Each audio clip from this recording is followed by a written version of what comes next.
58 آیت 58 آیت ہے. وقالو اسے پڑھنا ہے. اعوذ باللہ من الشیطان الرجیم. بسم اللہ الرحمن الرحیم. وقالوا ان نتبع الهدى معك نتخطف من ارضنا اولم نمكن لهم حرما آمنا يجبى اليه ثمرات كل شيء رزقا من لدنا ولكن أكثرهم لا يعلمون. وكم أهلكنا من قرية بطرت معيشتها فتلك مساكنهم لم تسكن من بعدهم إلا قليلا وكنا نحن الوارثين. وما كان ربك مهلك القرى حتى يبعث في أمها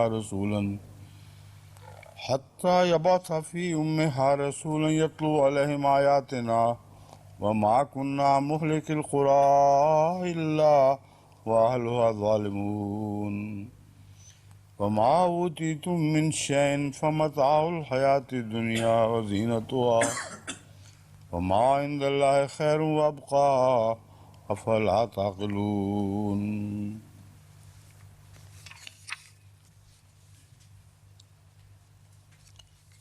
وقالوا ان نتبع الهدى معك نتخطف من ارضنا. اس سے پہلی بس کون سی ہے؟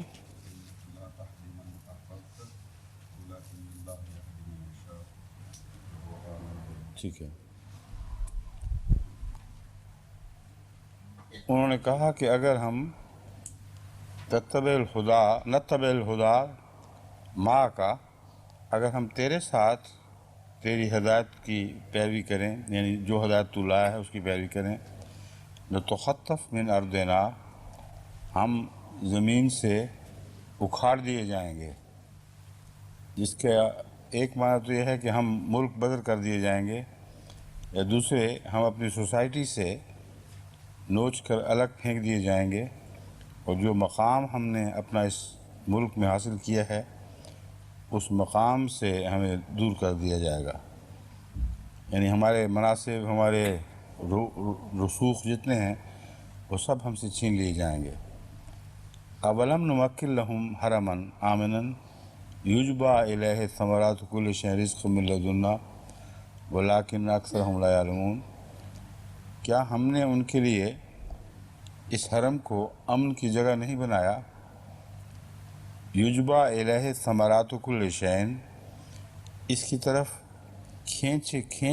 کھینچے لائے جاتے ہیں یا کشاں لائے جاتے ہیں ہر قسم کے پھل. رزقا من لدنا، یہ رزق ہے جو ہماری طرف سے عطا ہوتا ہے. ولیکن اکثرہم لا یعلمون، لیکن ان میں سے اکثر لوگ نہیں جانتے. ہدایت کی پیروی کے نتیجے میں ان کی بات بھی درست ہے کہ وقتی طور پر لوگ در بدر ٹھوکریں کھانے لگتے ہیں، ان کی ساتیں جاتی رہتی ہیں، جو کچھ انہوں نے اپنا مقام بنایا ہوتا ہے ان سے چھینا جاتا ہے، اور ملک بدر بھی کر دیے جاتے ہیں. مگر یہی وہ لوگ ہیں کہ بالآخر ان کی زمین کو دوسروں کے لیے امن کی جگہ بنا دیا جاتا ہے. اور اسی طرف یہ اس آیت کا اشارہ ہے کہ وہ حضرت ابراہیم علیہ السلام کو کیوں نہیں دیکھتے. اتنا عرصہ گزر گیا ان کو آئے ہوئے، لیکن آج تک ان کی یہ زمین امن کی جگہ ہے، نہ کہ لوگوں کو یہاں سے نکالنے کی جگہ، بلکہ اس کے برعکس ایسی امن کی جگہ جو ہر قسم کی نعمتوں کو کھینچ لاتی ہے. اور اس وقت سے آج تک یہی کچھ چلا آ رہا ہے. تو ان کی بات کا توڑ ایک اور بہتر مثال سامنے رکھ کر دیا گیا، لیکن اس سے انہی ابراہیم پر پہلی مثال بھی صادق آ رہی تھی کہ ان کو اپنی زمین سے اکھاڑ دیا گیا تھا، اپنے وطن سے بے وطن کر دیا گیا تھا، تب وہ اس جگہ پہنچے ہیں. اللہ تعالیٰ نے ان کی اس دلیل کا انکار نہیں فرمایا، فرمایا یہ ہوتا ہے مگر پوری کہانی نہیں ہے، اس سے آگے جو ہوتا ہے وہ یہ ہے، اور اس کا لیونگ ثبوت یہ خانہ کعبہ ہے۔ اس سارے طرز استدلال میں کسی تاریخی کتاب کے حوالے کی ضرورت نہیں، اسے پڑھنے کی ضرورت نہیں، جو کچھ تاریخ ہے وہ سامنے پڑی ہوئی ہے، لوگوں کے اعتقاد کی صورت میں، اور جو بستیاں پیچھے چھوڑ گئے ان کی صورت میں۔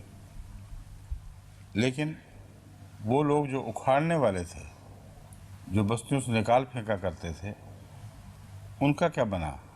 وَكَمْ أَهْلَكْنَا مِنْ قَرْيَةٍ بَطِرَتْ مَعِيشَتَهَا فَتِلْكَ مَسَاكِنُهُمْ، کتنی ہی ایسی بستیاں تھیں جو انبیاء کو نکالنے والی تھیں، یعنی یہ اس میں مفہوم میں شامل ہے کہ ہم نے ان کو ہلاک کر دیا، مگر وہ بستیاں ایسی تھیں کہ جو اپنی معیشت پر نازاں تھیں، وہ اپنی خوشحالی پر فخر کیا کرتی تھیں۔ بس فتل کا مساکن ہوں، یہ ان کے مساکن ہیں، لم تسکن من بعدہم الا قلیلا، اس کے بعد ان میں کوئی زیادہ دیر نہیں بچ سکا۔ وَكُنَّا نَحْنُ الْوَارِثِينَ، اور یہ ہم ہی تھے جو ان کے وارث بنے۔ اب دیکھیں کیسا خوبصورت انداز بیان ہے جو مسلسل اسی طرز استدلال کو پکڑے ہوئے ہے، کسی تاریخی حوالے میں کی ضرورت نہیں، کسی کتاب کا مطالعہ کرنے کی ضرورت نہیں، وہ سب گواہیاں سامنے بکھری پڑی ہیں، کچھ انسانوں کی صورت میں جو پہلے بیان گزر چکا، کچھ بستیوں کی صورت میں۔ ایک تم ہو جو دعویٰ کرتے ہو کہ ہم نکالنے والے تھے، ہم نکال دیے جائیں گے، اللہ نے نکالے جانے والوں کے ساتھ یہ سلوک کیا، ان کی بستی تمہارے سامنے ہے، اور وہ جو نکالنے والے تھے ان کی بستیاں کھنڈر بن گئیں۔ اور تلک مساکنہم، یہ تمہارے سامنے ان کے گھر ہیں۔ سوال یہ ہے کہ وہ گھر کیا واقعتاً ان کے سامنے تھے؟ عربوں کے علم میں بعض بستیاں ایسی تھیں جو اجڑی ہوئی تھیں، انہی پر سے ایک دفعہ رسول اللہ صلی اللہ علیہ وسلم کا گزر ہوا تو آپ نے وہاں ٹھہرنا پسند نہیں کیا۔ لیکن بہت سی ایسی ہیں جن کو خدا تعالیٰ، جن کی طرف قرآن توجہ دلاتا ہے۔ تلک مساکنہم موجود تو ہیں، لیکن ایک یہ بیان ایک پیشگوئی کا رنگ بھی رکھتا ہے کہ ان کے مساکن جب بھی تم دریافت کرو گے ان کو اسی حال میں پاؤ گے، لیکن انبیاء کے مساکن کا اور حال ہوا کرتا ہے۔ بس اس پہلو سے فرعون کی جو بڑی بڑی تعمیرات ہمارے سامنے آئی ہیں وہ ساری وہی ہیں کہ ان کے بعد اس کو بس نہیں سکا، ساری ویران ہو گئیں۔ جتنی بھی بستیاں قرآن کریم میں بیان فرمائی ہیں ان کی نشاندہی کی ہے، اکثر شاہراہوں پر واقع ہیں، اور بتایا گیا ہے کہ کن لوگوں کی بستی کہاں واقع تھی۔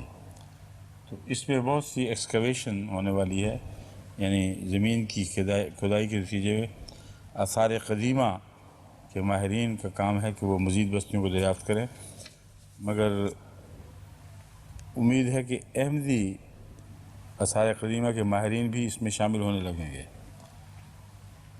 اس دفعہ امریکہ اور کینیڈا میں نے دیکھا ہے کہ کئی ہمارے نوجوان یہ باتیں سن کر اس طرح متوجہ ہو گئے ہیں اور آثار قدیمہ کا علم حاصل کر رہے ہیں۔ تو زیادہ سے زیادہ احمدی نوجوان اگر آثار قدیمہ کے ماہرین کے ساتھ شامل ہو جائیں تو پھر ہم یہ کہہ سکیں گے کہ تلک مساکنہم لم تسکن من بعدہم الا قلیلا وَكُنَّا نَحْنُ الْوَارِثِينَ، آخر ہم ہی وارث بنے، یعنی خدا تعالیٰ نے ان پر تسلط حاصل کر لیا ہے، اس کے انبیاء نے ان پر تسلط حاصل کر لیا۔ وَمَا كَانَ رَبُّكَ مُهْلِكَ الْقُرَىٰ حَتَّىٰ يَبْعَثَ فِي أُمِّهَا رَسُولًا، اور اللہ تعالیٰ کی وجہ یہاں یہ ہے وَمَا كَانَ رَبُّكَ، اور نہیں ہے تیرا رب بستیوں کو ہلاک کرنے والا، یا کانا کے حساب سے لحاظ سے یہ ترجمہ ہوگا اور نہیں تھا تیرا رب بستیوں کو ہلاک کرنے والا، حتیٰ یہاں تک کہ یبعث فی امہا، اس نے بھیجا تھا اس میں، فی امہا ان بستیوں کے کی مرکزی بستی میں، رسولاً ایک رسول، یتلو علیہم آیاتنا، وہ ان پر ہماری آیات کی تلاوت کرتا تھا، وما کننا مہلک القریٰ الا واہلھا ظالمون۔ دو شرطیں ہیں، ایک پہلے بیان ہوئی، ہم کسی علاقے یا کسی ملک کو تباہ نہیں کیا کرتے جب تک اس کی مرکزی بستی میں ایک خدا کا پیغمبر نہ بھیجا جائے۔ دوسری شرط، محض پیغمبر کا آنا ان کی ہلاکت کا موجب نہیں، بلکہ ان کی ہلاکت کا موجب دراصل ان کا ظلم ہے جو وہ کیا کرتے ہیں۔ وما کننا مہلک القریٰ، ہم بستیوں کو ہلاک کرنے والے نہیں مگر اس کے رہنے والے ظالم تھے۔ تو ظلم اور وارنر کا آنا یہ دونوں اکٹھی شرطیں ہیں، اور اس پہلو سے وارنر رحمت بن جاتا ہے۔ رحمت اس لیے کہ اس نے متنبع کر دیا ہے، لیکن اس لیے نہیں کہ اس کی وجہ سے گویا بستیاں تباہ ہوئی ہیں۔ اس لیے اس کو سمجھنا ضروری ہے، ظلم کی وجہ سے بستیاں تباہ ہوتی ہیں مگر نہیں ہوتی جب تک وارنر نہ آ جائے۔ بس وارنر ان کو بچانے کے لیے آخری بگل بجاتا ہے، اگر وہ مان جائیں تو بچ جائیں گے، اگر نہ مانیں تو اپنے ظلم کی وجہ سے ہلاک ہوں گے، نہ کہ نبی کے آنے کی وجہ سے۔ وما اوتیتم من شیء فمتاع الحیات الدنیا وزینتھا، اور جو کچھ تمہیں دیا گیا یا دیا جاتا ہے، فمتاع الحیات الدنیا، وہ دنیا کی زندگی کا سامان ہے۔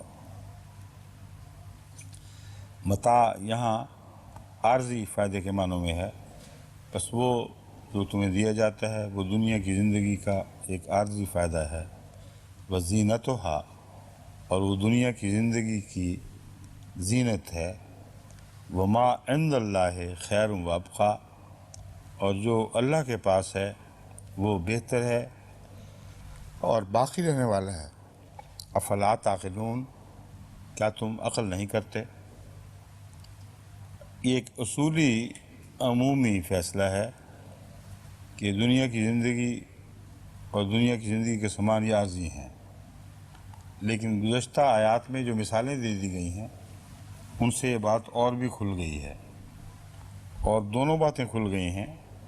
وما عند اللہ خیر وابقیٰ، جو خدا والے اور خدا والوں کی بستیاں تھیں وہ باقی رکھی گئیں، اور جو دنیا دار تھے ان کی زندگیاں اور ان کا مال و متاع عارضی فائدے کا موجب بنا۔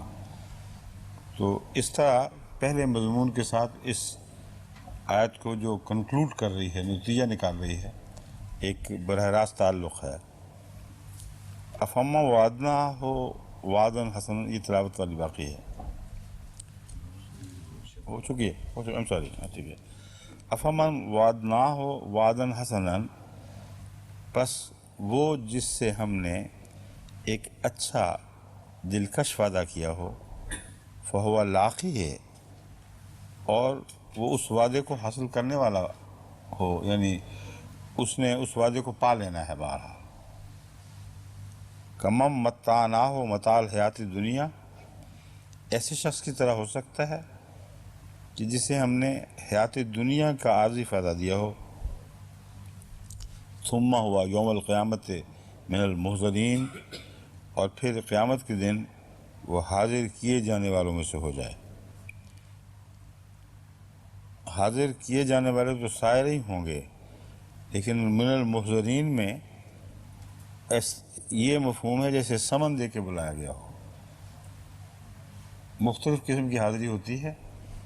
یہاں محضر سے مراد سمن، جن کو حاضر ہونے کا حکم دیا گیا ہو۔ بس وہ شخص جو دنیا کے عارضی فائدے حاصل کرتا ہے ویسا ہو سکتا ہے، جو وہ شخص جس کو ہم نے اچھا وعدہ دیا ہو جسے اس نے حاصل کرنا ہے، دنیا کے عارضی فائدے والوں کی طرح ہو سکتا ہے جن کو قیامت کے دن لازماً پیش کروایا جائے گا. انہیں ان کا پیش ہونا ان کے بس میں نہیں، ان کو حاضر کیا جائے گا. وَيَوْمَ يُنَادِيهِمْ فَيَقُولُ أَيْنَ شُرَكَائِيَ الَّذِينَ كُنْتُمْ تَزْعُمُونَ، اور جس دن وہ ان کو بلائے گا، فَيَقُولُ وہ کہے گا، فَيَقُولُ پس وہ کہے گا، أَيْنَ شُرَكَائِيَ الَّذِينَ وہ میرے شرکاء کہاں ہیں، کنتم تزعمون جن کو تم گمان کیا کرتے تھے کہ میرے شریک ہیں. یہ کہ میرے شریک ہیں اس مفہوم میں داخل ہے لیکن لفظوں میں نہیں. وہ یوم ینادیہم جس دن بلانے والا ان کو بلائے گا اور کہے گا، کہاں ہیں میرے شرکاء جن کو تم گمان کیا کرتے تھے. آگے مفہوم مطلب ہے کہ وہ میرے شریک ہیں. قال الذین حق علیہم القول ربنا ہؤلاء الذین اغوینا، وہ لوگ جن کے بارے میں فرد جرم ثابت ہو چکا ہوگا، حق علیہم القول، وہ یہ کہیں گے، ربنا ہؤلاء الذین اغوینا، اے ہمارے رب یہ لوگ ہیں جنہوں نے ہمیں گمراہ کیا. اغویناہم کما اغوینا، ہم گمراہ ہوئے جیسے ہم گمراہ ہوئے ویسے ہم نے گمراہ کیا. دو چیزیں ہیں کھلی الگ الگ، ان کو خوب سمجھنا چاہیے. جن پر فرد جرم ثابت ہو چکا ہوگا وہ کہیں گے، اے ہمارے رب ہؤلاء الذین اغوینا، یہ وہ ہیں جنہوں نے ہمیں گمراہ کیا. وہ جو گمراہ کرنے والے ہیں ان کا فکر ہے بعد میں. یہ اغویناہم کما اغوینا، کیونکہ یہ تو معصوم بنے ہوئے ہیں کہ انہوں نے ہمیں گمراہ کیا. وہ دوسرے بول پڑیں گے یہاں کہ ہم نے ان کو گمراہ کیا جیسے ہم خود گمراہ تھے. تبرأنا الیک ما کانوا ایانا یعبدون، ہم تیرے حضور ان سے بیزاری کا اظہار کرتے ہیں. ما کانوا ایانا یعبدون، وہ یقیناً ہماری عبادت نہیں کیا کرتے تھے.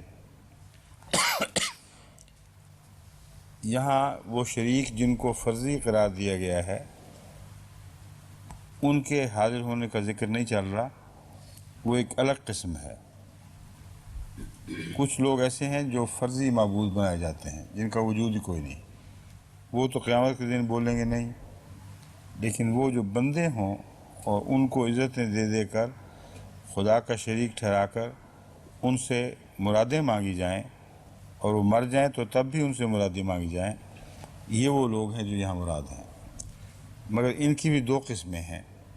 ایک وہ جو نیک لوگ ہوتے ہیں اور ان سے بھی ایسا سلوک ہوتا ہے، مگر وہ اپنی زندگی میں ذمہ دار ہوتے ہیں کہ قوم کو ہدایت پر رکھیں. کچھ ان میں ایسے ہیں جو بدبخت خود اب شرک کروانے میں مددگار ہوتے ہیں اور جیسے وہ گمراہ ویسے اگلوں کو بھی گمراہ کرتے ہیں. یہاں وہ مراد ہے. لیکن شرک کروانے کے بعد قیامت کے دن یہ اعلان کریں گے، تبرأنا الیک ما کانوا ایانا یعبدون، کہ وہ ہماری ہدایت ہماری عبادت نہیں کیا کرتے تھے بلکہ فرضی ہے. یہ جو حصہ ہے یہ محل نظر ہے، کیونکہ اغویناہم کما اغوینا میں خود یہ اقرار سامنے، یعنی خود یہ اقرار وہ کر رہے ہیں، اقراری مجرم بن رہے ہیں کہ ہم نے گمراہ کیا. اب کہتے ہیں ما کانوا ایانا یعبدون، وہ ہماری عبادت نہیں کیا کرتے تھے. اس کا کیا مطلب ہے؟ آپ کو جگا رہا ہوں میں ڈاکٹر صاحب، بتائیں. اگر نہیں سمجھے تھے تو سر کیوں ہلا رہے تھے؟ ہیں؟ ہاں وہ سمجھائیں. کہ وہ ہماری بات نہیں کرتے لیکن اپنی جو خواہشات ہیں ان کو پورا کرنے کے لیے ہمارے پیچھے چل رہے تھے. ٹھیک ہے، شاباش، زندہ باد، یہی مراد ہے. کہ وہ اپنے نفس کی عبادت کرتے تھے، ہمیں انہوں نے عذر کے طور پر رکھا ہوا تھا، اگرچہ ہم خود بھی گمراہ اور ان کو گمراہ کرنے والے تھے، لیکن در حقیقت عبادت ہماری نہیں کرتے تھے۔ سارے مشرک اپنے نفس کی عبادت کرتے ہیں۔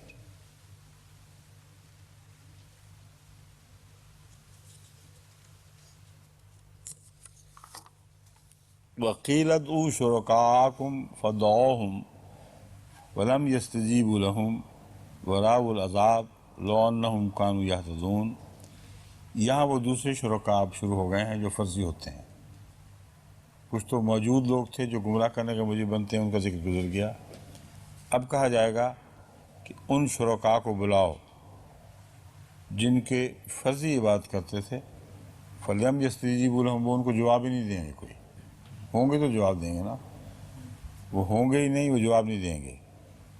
اور دیکھیں گے کیا؟ وَرَأَوُا الْعَذَابَ، وہ عذاب کو دیکھ لیں گے۔ لَوْ أَنَّهُمْ كَانُوا يَهْتَدُونَ، کاش کہ وہ ہدایت پا جاتے۔ کچھ فرضی لوگ ہیں جو جیسے کہ میں نے بیان کیا ستاروں کی پوجا کرتے ہیں، ادھر ادھر خیالات کی پوجا کرتے ہیں، ان کا کوئی وجود نہیں ہوگا، وہ جواب نہیں دیں گے، بس ان کی بجائے وہ عذاب دیکھ لیں گے۔ وہ یوم ینادیہم فیقول ماذا اجبتم المرسلین، یہ تو جھوٹے لوگ، گندے لوگوں کا جواب میں وہ ہاں کہتے تھے، یا فرضی خیالات کی پیچھے چلنے والے تھے۔ لیکن اب پوچھا جائے گا کہ رسول جو واقعتاً تمہارے پاس آئے ہیں، جو ایک ٹھوس وجود رکھتے تھے، ان کے ساتھ تمہارا کیا سلوک تھا؟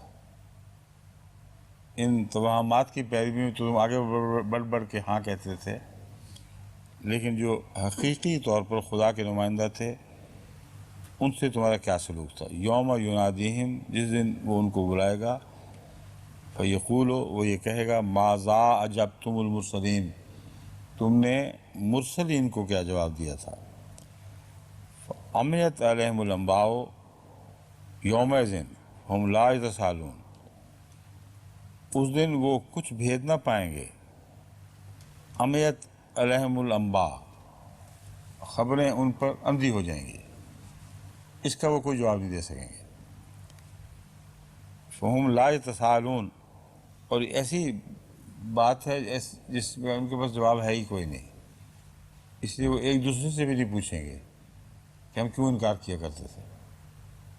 یہ نقشہ ہے ان لوگوں کا جن کے پاس انکار کے لیے کوئی دلیل نہیں ہوتی، محض ایک نفس کا تعصب و ضد ہوتی ہے۔ فَأَمَّا مَنْ تَابَ وَآمَنَ وَعَمِلَ صَالِحًا، پس وہ جو توبہ کرے، وَآمَنَ، اور ایمان لے آئے، وَعَمِلَ صَالِحًا، اور نیک اعمال بجا لائے، فَعَسَىٰ أَن يَكُونَ مِنَ الْمُفْلِحِينَ، تو ہرگز بعید نہیں کہ یہ کامیاب ہونے والوں میں سے شمار کیا جائے۔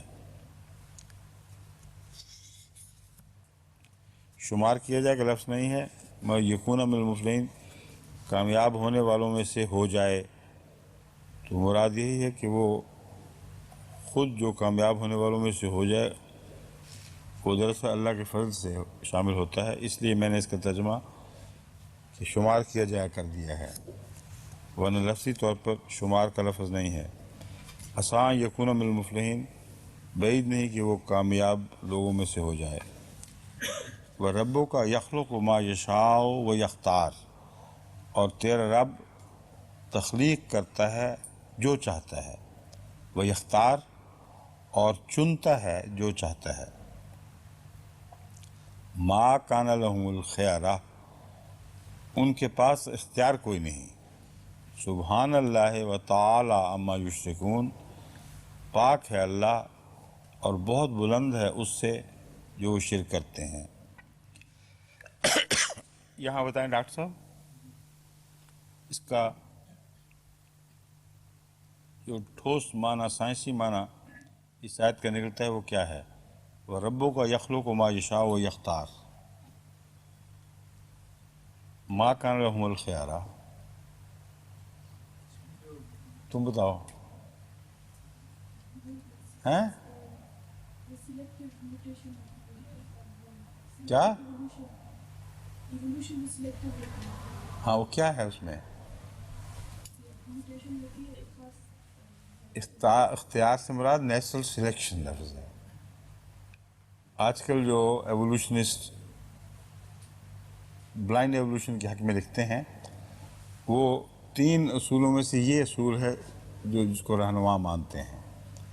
ایوولوشن کا خلاصہ یہ نکالتے ہیں نیچرل سلیکشن. اللہ تعالیٰ نے 1400 سال پہلے اس نیچرل سلیکشن کا انکار کیا ہے. فرماتا ہے تیرا رب ہے جو تخلیق فرماتا ہے، جو چاہتا ہے وہ یختار ہو، اور اس میں سے پھر سلیکشن کرتا ہے. کوئی بلائنڈ نیچرل سلیکشن نہیں ہے. وہ ما کانا رحم الخیارہ، وہ چیز جس کی سلیکشن کی جاتی ہے یا وہ چیزیں جن کی سلیکشن کی جاتی ہے وہ خود سلیکشن کا اختیار نہیں رکھتی. یہ وہ مضمون ہے جس پر میں نے آج کل ایک اور کتاب کی تیاری شروع کی ہے، کیونکہ ان سائنسدانوں نے جو ایوولوشن بلائنڈ ایوولوشن کے کہا ہے کافی دنیا کو پاگل بنایا ہوا ہے اسی حصے پر، اختیار والے حصے پر.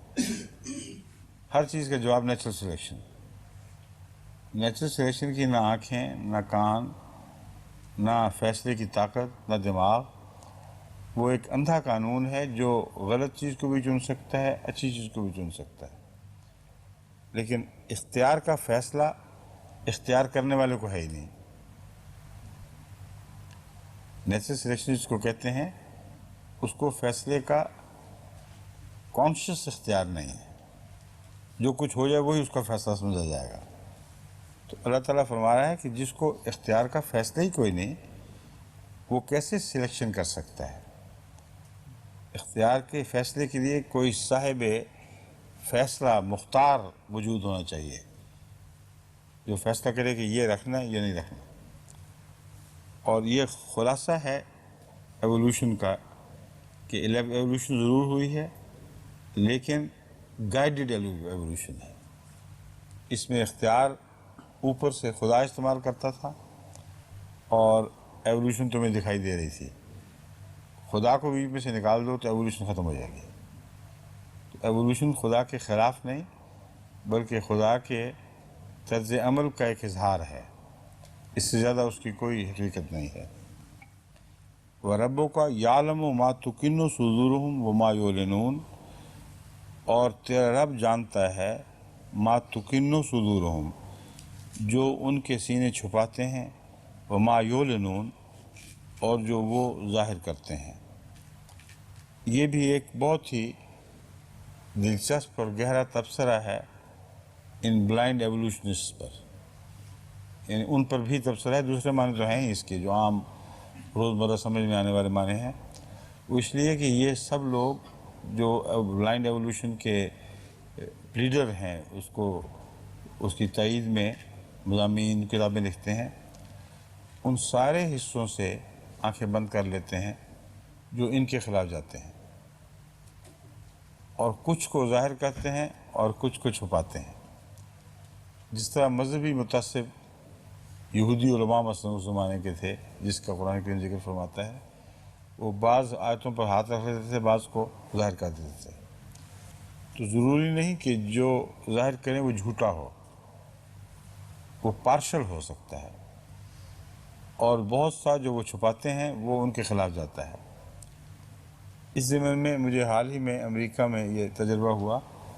میں نے بعض احمدی سائنٹسٹ کو جو اپنے اس مضمون کے ایوولوشن کے اور زندگی کے تعلق میں وہ بہت بڑے مقام حاصل کر چکے ہیں، ان میں پی ایچ ڈی ہیں، دوبارہ کام کر رہے ہیں، پی ایچ ڈی کے علاوہ ایک اور پی ایچ ڈی لے رہے ہیں، ان میں ایم ایس سی ہیں. اسی قسم کے بڑے قابل لوگوں سے میں نے بعض سوال کیے ایوولوشن کے متعلق، اور خاص طور پر ایک جانور کی مثال دے کر کہ اس پر بتاؤ کیا کام ہے. پہلی دفعہ ان کو احساس ہوا کہ جو کام ہونا چاہیے تھا وہ کسی نے کیا ہی نہیں، اور پہلی رپورٹ بلینک تھی، عملاً بلینک تھی. انہوں نے کہا اس پہ تو کوئی کام ہوا ہی نہیں، اس لیے ہم حوالے کیا دیں آپ کو؟ میں نے کہا یہی حوالہ چاہیے تھا کہ اس پر کیوں کام نہیں ہوا. آپ کو عقل استعمال کرنی چاہیے تھی اور تحقیق کرنی چاہیے تھی کہ ایک جانور میں ایوولوشن کی باتیں کر رہے ہیں، اس کا بھاری حصہ جس کو ان کو زیر نظر رکھنا چاہیے تھا اس کو نظر انداز کر دیتے ہیں. وجہ یہ ہے کہ وہ جانتے ہیں کہ اس حصے پر اگر ہم نے بات کی تو خدا کی طرف لے جائے گا، اور اگر اس کو چھوڑ دیں تو لوگوں کو کیا پتہ ہم نے کیا چھوڑا ہوا ہے. یہ وہ مضمون ہے جس کو قرآن یہاں بیان فرما رہا ہے. اگر پہلی آیت کا ایوولوشن کا ترجمہ کرنا ہے جیسا کہ میں کر رہا ہوں تو اس کا پھر یہ معنی لینا پڑے گا، وہ ربوں کا یعلم و ما تکن صدورہم وما یعلنون. اور وہ جو خدا کی تخلیق کا انکار کرنے والے ہیں، تخلیق کا مضمون چل رہا ہے، ان کو اللہ خوب جانتا ہے کہ وہ چھپاتے کیا ہیں اور ظاہر کیا کرتے ہیں. اس میں ہمارے لیے ایک ہنٹ مل گیا، جیسا کہ میں نے آپ کو بیان کیا، جو کچھ کسی جانور کی ایوولوشن بیان کرتے وقت یہ نہیں بیان کرتے، اسی میں خدا تعالیٰ کا ہاتھ دکھائی دے گا، اور اسی میں ایک خالق کا ہاتھ دکھائی دے گا. اس لیے ان حصوں کی طرف ہمیں توجہ کرنی چاہیے جو کتابوں میں نہیں ملتے. ان کو ابھاریں، ان کو نکالیں، سوال کریں کہ بتاؤ اس کی کیا ایکسپلینیشن ہے. سمجھیں آپ؟ وَهُوَ اللَّهُ لَا إِلَٰهَ إِلَّا هُوَ، وہی اللہ ہے اور وہی اللہ ہے. لا الہ الا ہو، اس کے سوا کوئی معبود نہیں. لہ الحمد فی الاولی والآخرہ، اسی کے لیے حمد ہے آغاز میں بھی اور انجام میں بھی. وَلَهُ الْحُكْمُ وَإِلَيْهِ تُرْجَعُونَ، اور اسی کا حکم چلتا ہے اور اسی کی طرف تم لوٹائے جاؤ گے. اس کا مطلب یہ ہے کہ اگر یعنی ان آیات کا اسی طرح ترجمہ کیا جائے جیسا پہلی دو آیات کا تخلیق کے معاملات تعلق میں ترجمہ کیا جا رہا ہے، تو مطلب یہ بنے گا کہ تخلیق کا آغاز اگر تم پیش نظر رکھو اور اس پر غور کرو تو ایک ہی نتیجہ نکلے گا، لہ الحمد. اس سے پہلے یہ ہے وَهُوَ اللَّهُ لَا إِلَٰهَ إِلَّا هُوَ. جس طرف سے بھی تم خدا تعالیٰ کی کائنات پر غور کرو گے، اس نتیجے کے سوا تم نہیں نکال سکتے کہ لا الہ الا ہو. ہر انگلی اس طرف اٹھے گی، اور اگر اس کا آغاز دیکھو گے اس میں بھی حمد پاؤ گے، اس کا انجام دیکھو گے اس میں بھی حمد پاؤ گے. اور یہ جو حصہ ہے آغاز اور انجام، وَلَهُ الْحُكْمُ، ان دونوں میں اس کا حکم ہے جو چلتا ہے، آٹومیٹک نہیں ہے یہ. وَإِلَيْهِ تُرْجَعُونَ، اور تم اسی کی طرف لوٹائے جاؤ گے. اب جتنے بھی سائنسدان انسانی زندگی کے آغاز پر بات کرتے ہیں یا اس کے انجام پر جو انسان پر منتج ہوا، یہ دونوں جگہیں خاص طور پر وہ ہیں جہاں ان کی نگاہیں حمد کی ٹھہر جاتی ہیں اور بے اختیار ہو جاتے ہیں. اگر مانیں تب بھی، نہ مانیں تب بھی، یہ اقرار کیے بغیر ان کے پاس چارہ نہیں کہ اس کو ہم نہیں سمجھ سکتے. نہ آغاز کو سمجھ سکتے ہیں پوری طرح، نہ انجام کو سمجھ سکتے ہیں.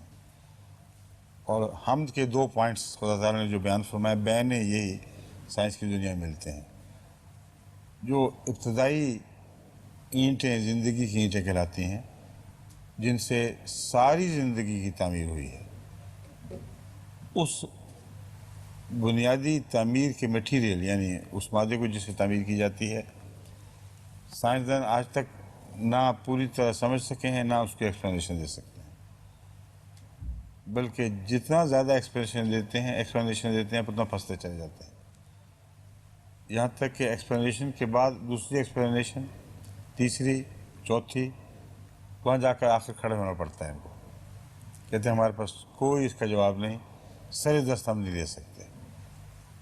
بعض ہیں جو کہتے ہیں ہو جائے گا، لیکن بعض دوسرے جو نسبتاً زیادہ سچائی کے قائل ہیں وہ بتاتے ہیں کہ کیوں ہو نہیں سکتا، کیونکہ ایسے تضادات دکھائی دے رہے ہیں اگر آزاد ایوولوشن ہو تو یہ تضاد نہیں ہونی چاہیے نہ، آزاد ہو تو تضاد ہونے چاہیے.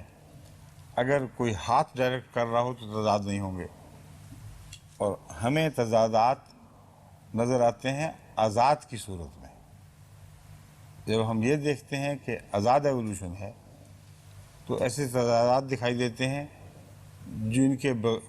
جن کو حل کیے بغیر کائنات یعنی ہماری زندگی ہونی نہیں چاہیے، مگر ہم حل نہیں کر سکتے آزاد سمجھنے کی وجہ سے، اور ہم موجود ہیں. اس بات کا ثبوت ہے کہ ایوولوشن آزاد نہیں تھی. سمجھیں، یہ نتیجہ ہے ان کا آغاز کے متعلق. پہلی بریک زندگی کی جس سے کلوننگ وہ بناتے ہیں، جو بنیادی طور پر سارے جانوروں میں شامل ہے، ایک ہی ہے، ڈی این اے اور آر این اے. اس کے بغیر زندگی کی کوئی شکل بھی ممکن نہیں.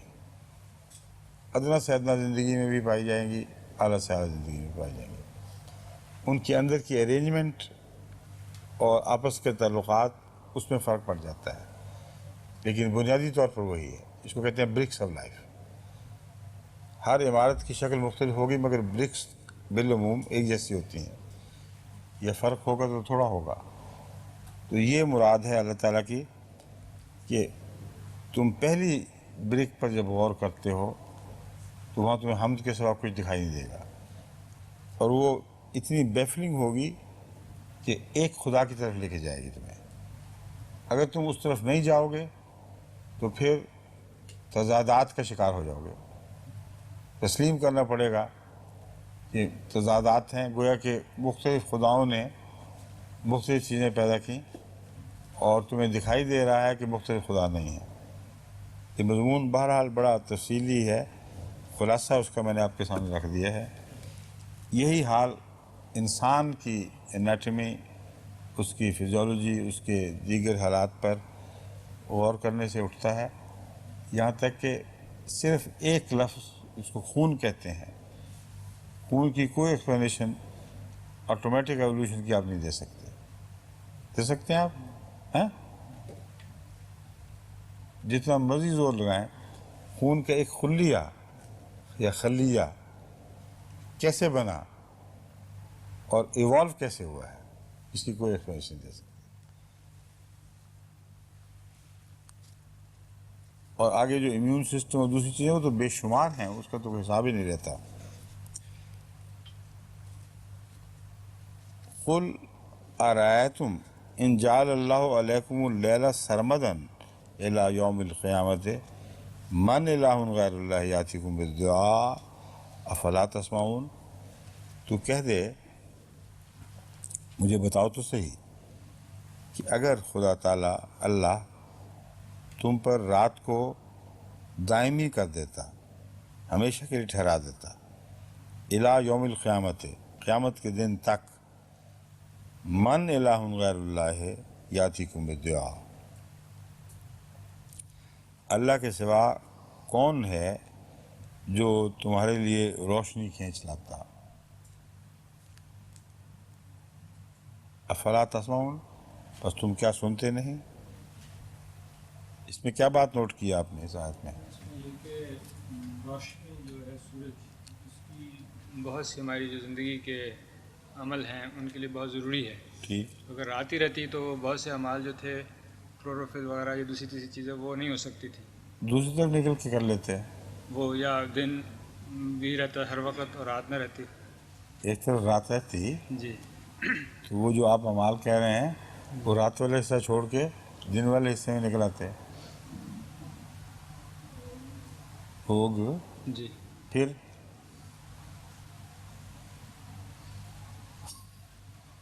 قیامت کے یہ تو ہو سکتا تھا نا، کیوں بھائی یہ نہیں ہو سکتا؟ اللہ تعالیٰ تو حضور فرماتا ہے نا، قیامت کے دن تک رات کو لمبا کر دے. ہاں ہاں، تو مقصد تو یہ کہ رات تو اکیلی لمبی ہو ہی نہیں سکتی.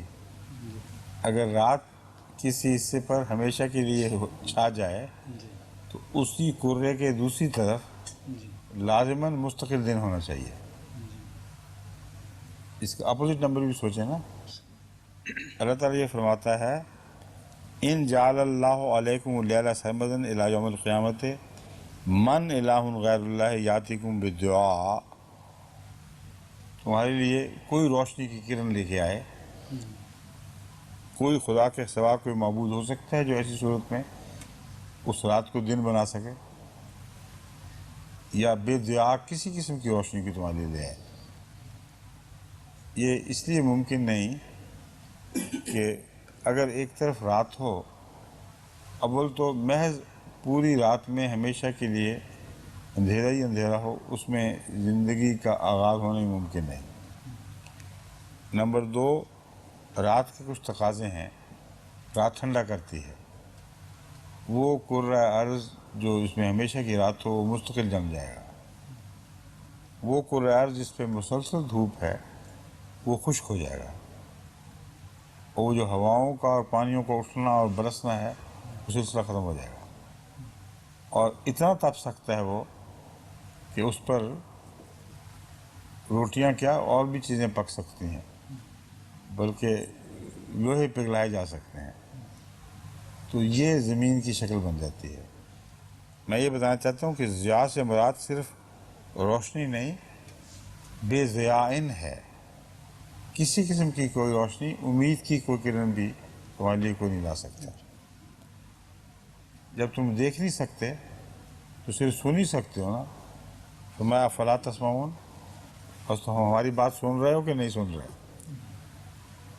اگر تمہیں دکھائی نہیں دیتا تو سن لو کہ تمہارے لیے زندگی کا کوئی بھی امکان باقی نہ رہے اگر خدا تعالیٰ رات کو سرمدی کر دے، اور وہ سرمدی اسی صورت میں ممکن ہے کہ ایک حصے پر ہمیشہ کی رات ہو اور دوسرے حصے پر ہمیشہ کا دن۔ قل ارأیتم ان جعل اللہ علیکم النہار سرمدا، اسی لیے دوسرے حصے کا ساتھ ہی ذکر فرما دیا ہے۔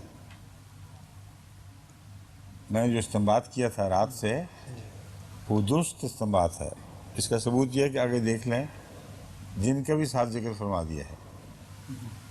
ان جعل اللہ علیکم النہار سرمدا الی یوم القیامت من الہ غیر اللہ یاتیکم باللیل تسکنون فیہ افلا تبصرون۔ اب روشنی تھی اس لیے بصیرت کا ذکر فرما دیا، اندھیرے میں سننے کا ذکر فرمایا تھا۔ نوٹ کیا آپ نے کیا؟ بغیر روشنی کے دیکھ نہیں سکتے، اس لیے سن تو سکتے ہو، جی، تو وہاں فرمایا افلا تسمعون، سنتے بھی نہیں ہو تم، اور جہاں دن چڑھا دیا ہے ہمیشہ کا وہاں فرمایا افلا تبصرون، تمہیں دکھائی نہیں دے رہا کہ باوجود دن کے تم دیکھ بھی نہیں سکتے، اس لیے اس دن میں انسان پل ہی نہیں سکتا۔ من الہ غیر اللہ یاتیکم باللیل تسکنون فیہ، جب تک رات نہ آئے دن کے بعد زندگی کو سکون نہیں مل سکتا، اور سارا وہ نظام تسکین جو خدا تعالیٰ نے قائم فرمایا ہے وہ ان دونوں کے عدل بدلنے سے ہے۔ تو خدا تعالیٰ نے رات کو اکیلے بیان نہیں فرمایا، دن کو بھی بیان فرمایا ہے، ورنہ کوئی انسان اگر اپنی طرف سے سمجھتا ہے کہ رات سب ساری دنیا پہ برابر پڑتی ہے اور دن سب دنیا پہ برابر پڑتا ہے تو اس کو یہ کہنے کی ضرورت ہی نہیں تھی۔ ایک ہی چیز سے سارے مضمون کا حل ہو جاتا، لیکن یعنی یا تو صرف رات یا صرف دن، مگر اللہ نے زمین کے تعلق میں رات کو بھی اور دن کو بھی دونوں کو مثال بنایا ہے، یعنی یا یہ ہوگا یا وہ ہوگا، یہ نہیں ہو سکتا کہ خالی رات ہی ہو، یا یہ بھی نہیں ہو سکتا کہ خالی دن ہی ہو، سمجھ گئے؟ وَمِن رَحْمَتِهِ جَعَلَ لَكُمُ اللَّيْلَ وَالنَّهَارَ۔ اب دیکھیں فرمایا کہ یہ اللہ کی رحمت ہے کہ اس نے تمہارے لیے ایسے حالات پیدا کیے ہیں کہ یا کہ دن اور رات دونوں ہی ہوں گے، جس کا مطلب یہ ہے کہ ساری زمین یا زمینیں جتنی بھی ہیں وہ بیضوی ہیں، وہ کرے ہیں جن کے اوپر دن اور رات دونوں آ سکتے ہیں۔ اگر بیضوی نہ ہو تو پھر یہ ممکن نہیں کہ دن یا رات باری باری آئیں، لیکن یہ رحمت خاص انسانوں پر ہے اس کی وجہ یہ ہے کہنے کی کہ اس میں ہماری زمین کو یہ شرف حاصل ہے کہ یہ زمین کرے کی شکل میں بھی ہے اور اپنے گرد گھوم بھی رہی ہے، اور اس کا چہرہ سورج کی طرف سے بدلتا رہتا ہے، کبھی سورج کی طرف آیا، کبھی سورج سے ہٹ گیا۔ اور بھی بیضوی کرے ہیں جن کا دوران ان کا چکر اس شکل میں ہے کہ ایک حصہ ہمیشہ سورج کی طرف ہی رہتا ہے اور دوسرا حصہ ہمیشہ سورج کے خلاف ہی رہتا ہے۔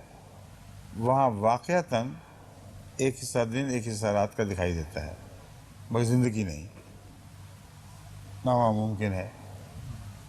سمجھ گئے؟ جی ایسے جتنے کرے ہیں جن پہ انسان غور کرتا ہے، جن کا رخ ایک ہی طرف رہتا ہے، ان کے اندر زندگی نہ ہے نہ ہو سکتی ہے، کیونکہ ایک حصہ حد سے زیادہ تپا ہوا اور ایک حصہ حد سے زیادہ ٹھنڈا۔ وَتَبْتَغُوا مِنْ فَضْلِهِ وَلَعَلَّكُمْ تَشْكُرُونَ، اور اللہ تعالیٰ نے تمہارے لیے، اس کی رحمت ہے کہ اس نے تمہارے لیے رات اور دن کو سکینت کا موجب بنایا ہے، عذاب کا موجب نہیں۔ وَتَبْتَغُوا مِنْ فَضْلِهِ، اور تاکہ تم رات اور دن کے عدلنے بدلنے سے اس کے فضلوں کی تلاش کرو، اس سے فضلوں حاصل کرنے کے لیے کوشش کرو۔ وَلَعَلَّكُمْ تَشْكُرُونَ، اور تاکہ تم شکر گزار بندے بن سکو۔ وَيَوْمَ يُنَادِيهِمْ فَيَقُولُ أَيْنَ شُرَكَائِيَ الَّذِينَ كُنْتُمْ تَزْعُمُونَ، اور جس دن وہ انہیں بلائے گا تو پس یہ کہے گا أَيْنَ شُرَكَائِيَ الَّذِينَ كُنْتُمْ تَزْعُمُونَ، کہ میرے وہ شرکاء کہاں ہیں جن کا تم گمان کیا کرتے تھے۔ وَنَزَعْنَا مِنْ كُلِّ أُمَّةٍ شَهِيدًا فَقُلْنَا هَاتُوا بُرْهَانَكُمْ فَعَلِمُوا أَنَّ الْحَقَّ لِلَّهِ وَضَلَّ عَنْهُمْ مَا كَانُوا يَفْتَرُونَ، تو ہر امت میں سے، یعنی ہر قوم میں سے شہید بلائے گا۔ جہاں تک شہید کے ظاہر ہونے کا تعلق ہے، ہر امت سے خدا کا نبی شہید بن کر بھی آئے گا، لیکن یہاں دوسرے شہید کا ذکر ہے کہ ہر قوم سے اس کے جو چیدہ بڑے بڑے لوگ ہیں، وہ قوموں کے سردار ان کی نمائندگی میں حاضر کیے جائیں گے۔ ان سے یہ کہا جائے گا ہاتھو برہانکم، جو تم سوچا کرتے تھے، جو تم بیان کیا جا کرتے تھے، اس کی دلیل لاؤ۔ فَعَلِمُوا أَنَّ الْحَقَّ لِلَّهِ، وہ جان لیں گے کہ حق اللہ ہی کے لیے ہے۔ وَضَلَّ عَنْهُمْ مَا كَانُوا يَفْتَرُونَ، اور جو کچھ وہ افتراء کرتے تھے وہ ان کا ساتھ چھوڑ دے گا، ان سے جاتا رہے گا۔ إِنَّ قَارُونَ كَانَ مِنْ قَوْمِ مُوسَىٰ، یہاں سے تلاوت شروع، رکوع بھی نہیں ختم ہوا؟ اچھا، کتنے منٹ تلاوت اور کتنے منٹ ترجمہ؟ 5 منٹ تلاوت، 5 منٹ ترجمہ۔ اعوذ باللہ من الشیطان الرجیم، بسم اللہ الرحمن الرحیم۔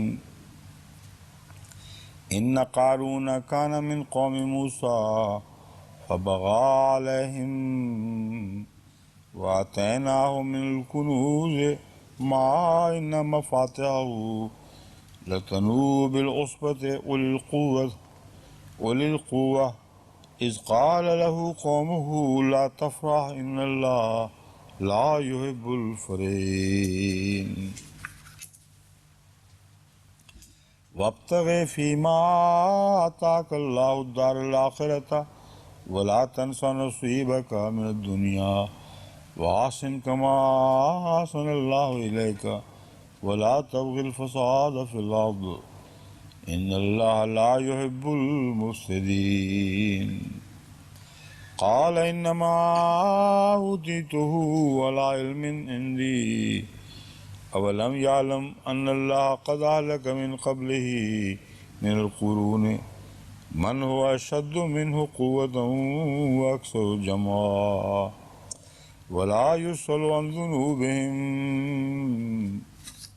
ولا يسأل عن ذنوبهم المجرمون فخرج على قومه في زينته قال الذين يريدون الحياة الدنيا يا ليت لنا مثل ما أوتي قارون إنه لذو حظ عظيم وقال الذين أوتوا العلم ويلكم ثواب الله خير لمن آمن وعمل صالحا ولا يلقاها إلا الصابرون فخسفنا به وبداره الأرض فما كان له من فئة ينصرونه من دون الله وما كان من المنتصرين فأصبح الذين تمنوا مكانه بالأمس يقولون وكأن الله يبسط الرزق لمن يشاء من عباده ويقدر لولا من الله علينا لخسف بنا وكأنه لا يفلح الكافرون.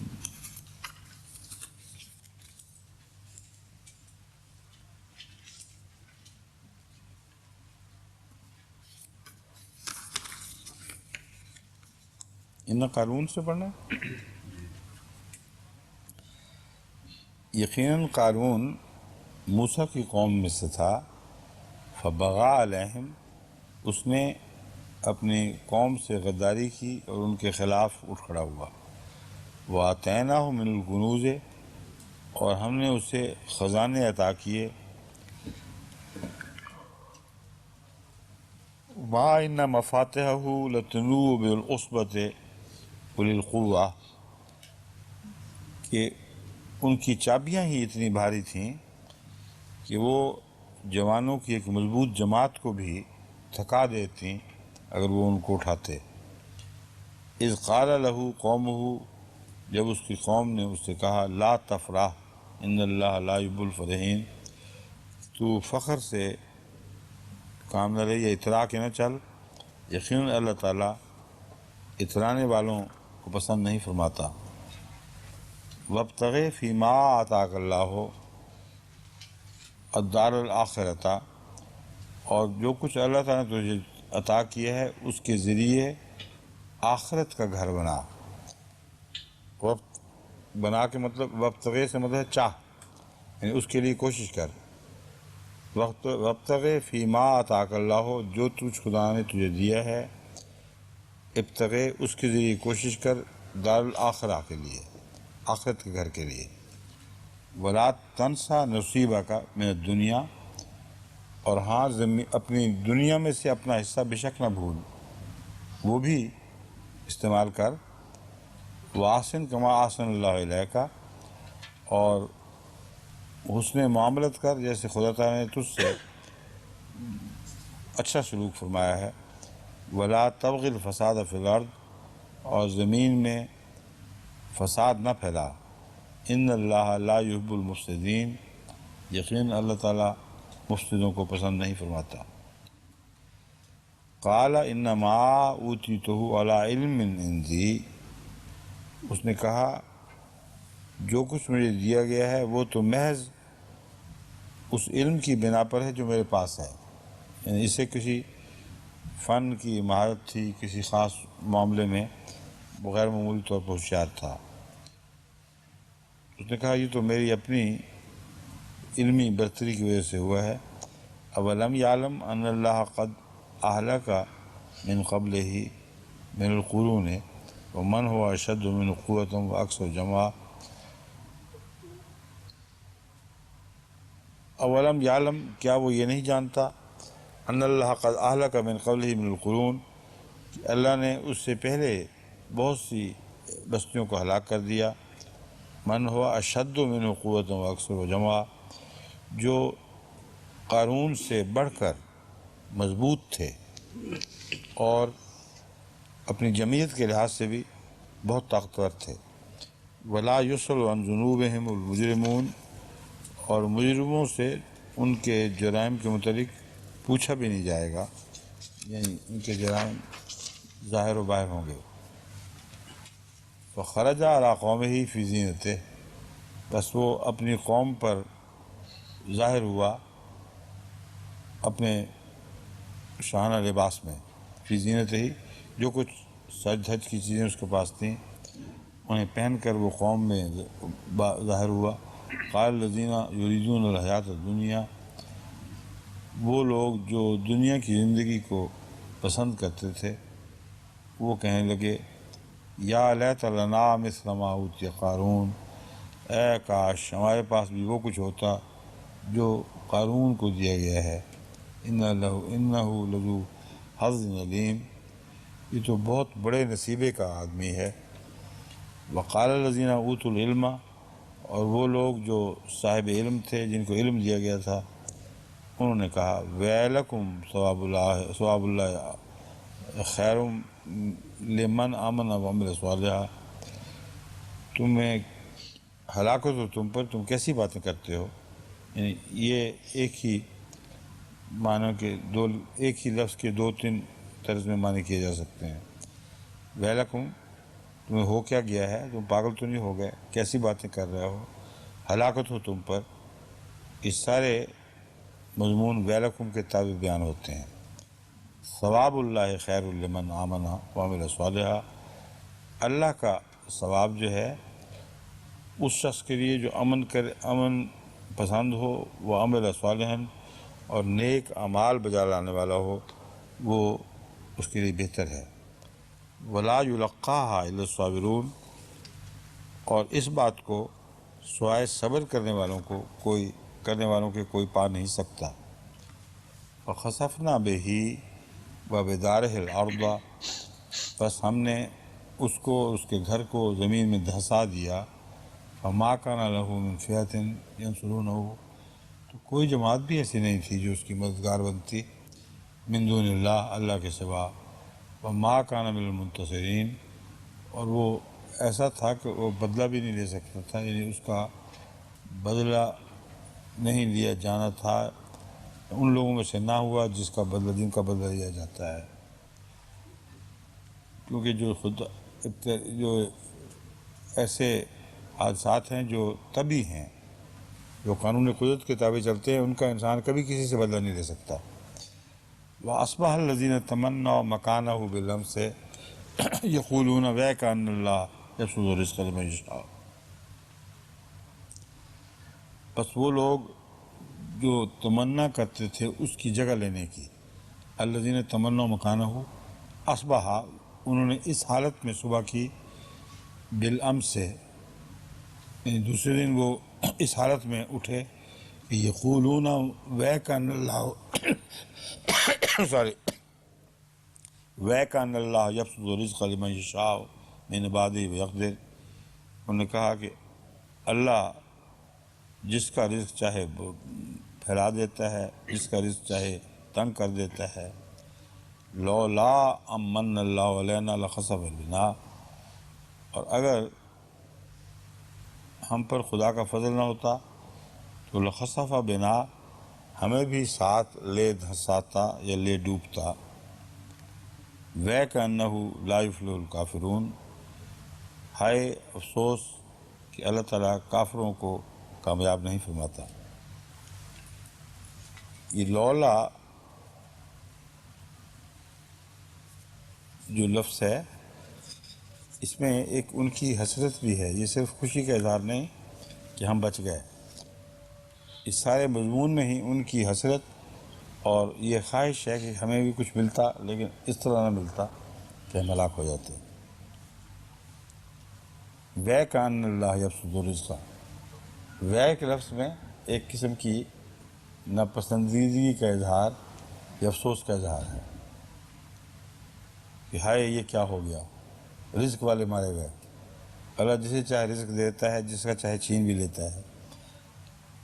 اور لولا من اللہ علینا لخسف بنا، ایک معنی یہ بھی ممکن ہے کہ اگر خدا ہم پر احسان کرتا تو ہم بھی زمین میں دھس جاتے ہیں۔